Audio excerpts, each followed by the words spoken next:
सौदागर किसी सफर में जहाज पर सवार हुआ तो बातों बातों में कप्तान से पूछा, आपके वालिद क्या काम करते थे? उसने कहा, मेहरबान बाप पर क्या मौक़िफ़ है, हमारी 7 पीढ़ियां जहाज रानी ही करते गुजर गई है। सौदागर ने पूछा, आपके बाप की कब्र कहाँ है? कप्तान ने कहा, 2 साल हुए वो इम्प्रेस जहाज को हिस्पानिया ले जा रहे थे। रास्ते में तूफान ने आ लिया।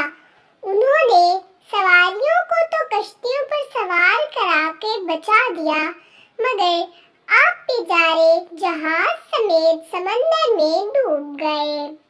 सौदागर ने अफसोस करके थोड़ी देर के बाद पूछा, आपके दादा क्यों कर फौत हुए थे?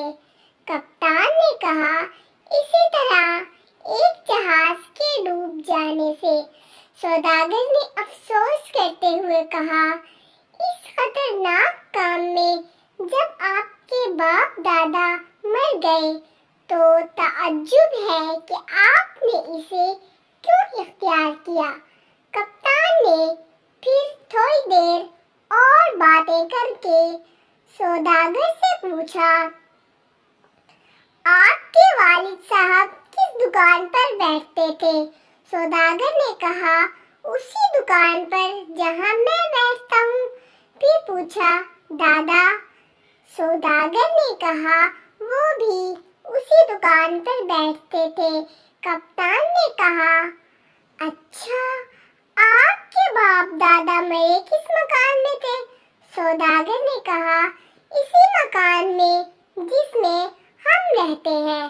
कप्तान ने कहा, कितना ताज्जुब है, जिस दुकान और मकान में आपके बाप दादा मरे, आप भी उसी में रहते और वही कारोबार करते हैं।